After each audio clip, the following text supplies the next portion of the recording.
What is going on, everybody? Dana Silvestri here. Today we're going to talk about some key things, how to be an effective leader. Okay, I wrote on the board, coming from what I'm studying right now, the qualities, the characteristics of being an effective leader in your life. And you may say that you're not a leader. You may say that I'm a follower. Well, the first step to be an effective leader is to be an effective follower in an area. If you cannot follow, you can't lead. So I'm going to go over this right now today. Unfortunately, when I do the selfie on the live, it's backwards on the board. So now I can hold up my phone, but I can't see myself and I can't see who jumps on. So unfortunately, we can't have a conversation like that today. But hopefully you can see what's on the board here and I can keep going like this and kind of keep it this way. So first off, we have unwavering courage. And as I go through this, feel free to drop a comment. And I'll go like this, I'll move it this way, and I'll look. I just don't have time to really set everything up. But again, I didn't think I was a leader my whole life. I never wanted to be a leader. If you told me to lead, I wouldn't do it. Paradigm shift, mindset shift, self-image shift. You are a leader in your own way. Even if you're a parent, you're a leader to your children, right? If you are at work, and there's people under you, a team, you're a leader to them. We are leaders in different areas, and this is what I want to break down for you. I don't want to spend too much time, so I'm kind of just going to go over them quick. So first off, as you can see over here, leadership, we have unwavering courage. Unwavering courage. You need courage to lead. If you're not courageous and you don't get out there and you don't prove to your team, to yourself, to other people around you, that you're able to be in that position, you won't be in there long. So courage is what comes up when you face something that you fear and you do it anyways. So it's pretty straightforward there. Number 2 is a keen sense of justice. Okay, you gotta have a sense of justice for other people and yourself. A really good leader doesn't just try to go up the ranks. Sometimes in corporate America or other parts of the world, people will try to go up the ranks and they only care about themselves. A great leader cares about other people and they create other great leaders. They care about growth. In my industry, my clients, I want to create leaders. Okay, definiteness of decisions and plans. You don't worry about the how. Okay, you need a plan. You need to know how to make a committed decision. If you know where you're going, you have a goal, you have a vision, you have to get people to buy into that vision and make a committed decision with you to lead other people, and it starts with you first. So to be a great leader, you obviously have to lead yourself first. Plans, develop a plan. The plan will change, the goal will not change. You don't have to know the how now. You don't have to know the how to grow $1 million business, or $10 million business, $100 million business. You don't need to know the how to do it, because if you knew the how, you'd already have it. As you go through the process and you go through different steps, your awareness will go up, the how will present itself. Let me know if you have questions about this, okay? After this, the habit of doing more than you're paid for. Some people don't like this, okay? If you don't do more than you're paid for, you're never going to be paid for more than you're doing, okay? And some people go, oh, well, that's because bosses and people like that want their employees to work harder. The truth is, every single day in my business, and I own the business, I'm going from the vision and the goal, and I'm putting in extra work. I'm thinking on a different level. I'm thinking on a different frequency of what I want. Because if I don't, then my results will remain where they are. So you gotta do more, think high on different levels, and take different actions to get what you want. So the proper way is to do more than you're paid for. Not just physically work, but to go out of your way with different ideas and everything else. So you're never getting paid more than you're doing. Willingness to assume full responsibility. Willingness to assume full responsibility. This is what most people are missing. 95% of people out there are victim mentality, and some people don't like when I say that. The only way to know if you are is if you look at your circumstances, at your bank account, at the things outside of you, at your job, at the government, with all this stuff going on, right? If you look at that, and that's how that thing outside of you makes you feel this way, that is not taking responsibility. That's being a victim. So in personal development, what I teach is the inside out. How would you like to feel? How would you like to act? What actions would you like to take as if you've already became that leader? How would you take those steps? So responsibility is the key to freedom. It's a higher vibration overall.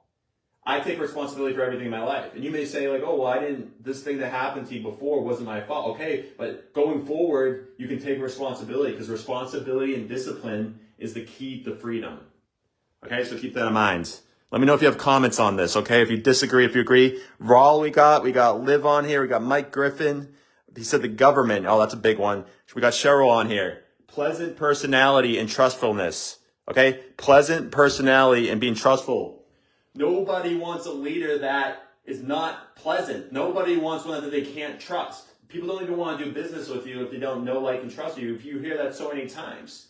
If you don't have a pleasing personality and a high energy, why would people want to work with you? If I just came on here and I was just like, yeah, guys, you should be a great leader. I think leadership's like super cool and just be a leader. You see the difference? Pleasant personality. Bring the energy. You have to bring the energy to inspire and motivate the people that you're talking to if you have a team, if you have a coaching business, if you have any business, anything in your life. You bring the energy, and you can do that by just showing up. Show up as you want to show up. Sympathy and understanding, connection. Why do my clients like working with me? Why do my clients re-sign with me specifically? Because I understand them. I understand their maps of the world. I understand human psychology. I understand the human mind because I understand myself and I've done the work. And that's another energy. People pick up on that. So when you connect and you understand someone and you're doing it for them and not you, you're a great leader. Let me know if you agree with any of these. If there's any other qualities that you could add in here, drop a comment right now as I go. I'm talking super fast on purpose. My arm, because I'm holding up the camera backwards. I can't see my face. My arm's actually really hurting right now, but it's a good shoulder exercise. All right, so let me take a look now. Mike said 10 out of 10. He said live, dead. Okay, anybody else? Any comments? Okay, mastery of detail. Adapt, flexible. This is huge. You got to become a master of detail, seeing things. Now, you have two businesses, one now and one in the future. Or if you're even an employee, they have two businesses, one now and one in the future. Mastery of detail, and you can get other people that can master you. You have other coaches or consultants. I always work with someone. I'm always investing into myself. You can see on my timeline, I'm now traveling to speak in Madeira, right? I was invited to that one, but I invested at least 20% of my income right back into my own personal development, not including travel. 20%, okay? And then there's others that go into stocks and this and the market. I live off maybe less than half of my income. Okay, the reason I do that is so I can give back to everybody else and grow my skill sets, grow spiritually, grow with everything else. If you don't have the income to do that, then do 5%. I don't know, figure it out. That comes back to responsibility, right? Okay, and then be flexible and adapt. The plan is the plan, and you adapt the plan. There's no failure because when you adapt, it gives you more clarity. It's all in the mind. It's all mindsets. Cooperation and communication. Cooperation and communication. You have to cooperate with people. Okay, if I'm a leader, I can't go and someone freaks out on me, or you're a boss and someone yells at you, or your kids.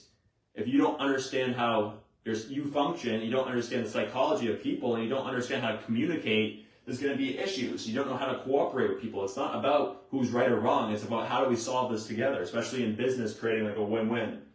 Okay, down here again, self-control, discipline and understanding who we are, the creative abilities, awareness. These are huge. You must control yourself and be a leader yourself before you can lead other people.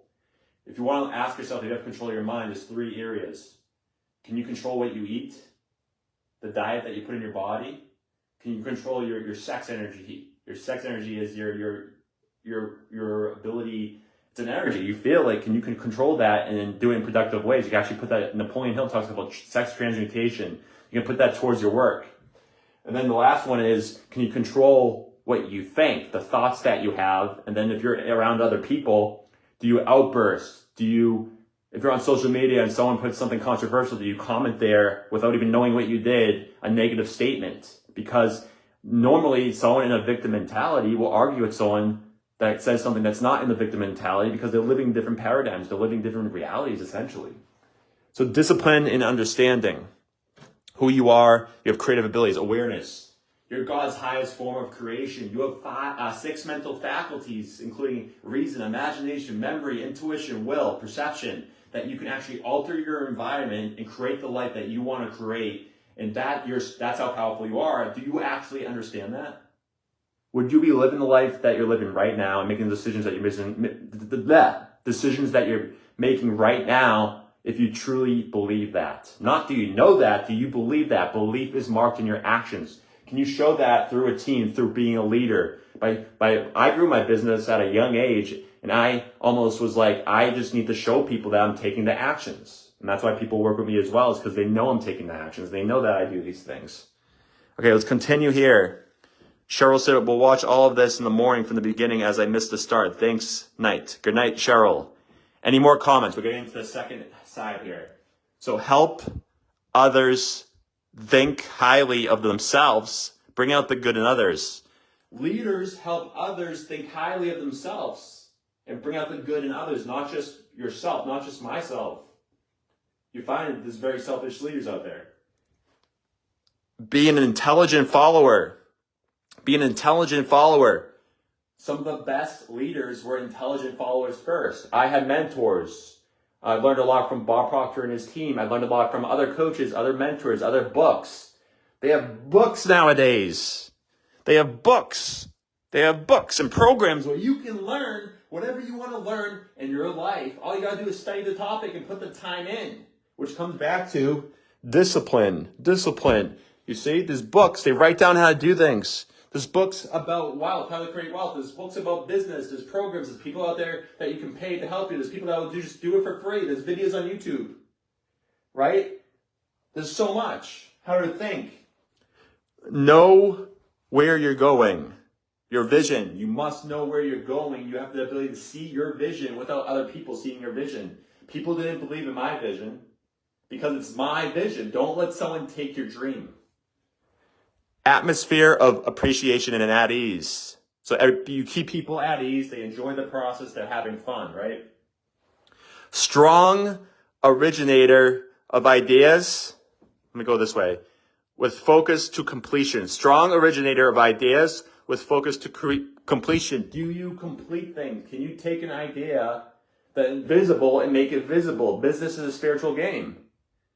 Can you take an idea, come up with a plan, come up with a vision, take action every single day, and make that manifest in your life? Yes, it requires action. The law of attraction. Action. Okay? We got lead from within. You're confident. You lead from within. And then we have creative, visionary, observant, active listeners. And then we have amazing attitude regardless of the circumstances, resistance, and outside. You lead from within. You get confidence from knowledge, from your activities and your actions, and also from faith with God and the universe. And then also, you're a visionary, you're observant, you listen to people, and you have an amazing attitude regardless of the circumstances. No matter what's going on in your life, can you have an amazing attitude? Okay, that's it. We just covered this all. Watch this back if you have to, if you want to. Perla, what's going on? These are the amazing qualities of leaders. Okay, if you want to be a leader and you think you're not a leader, which you probably are, these are the qualities that you must start with. I didn't think I could be a leader my whole life. And I became a great follower first and then became a leader in different ways. And now I'm living out my dream. I help people travel all around the world. And I would call it an obsession in a good way to learning, to studying, to sharing with other people. And the cool part is it all starts with the awareness of all of these. So anyways, everybody, if you watch this back on the replay, have an amazing weekend, have an amazing day. I was just studying this, and I wanted to share it with you before I got rid of it. It will be never seen again. So watch this back if you want to. Watch it back if you want to. Now it's gone. Have a great weekend. Also, everybody, be an amazing leader. I believe in you. Reach out if you have any questions. Reach out if you need help. All you got to do is send a message to me, and I'll be there to help you. Have a great weekend. I'll talk to you later. Bye.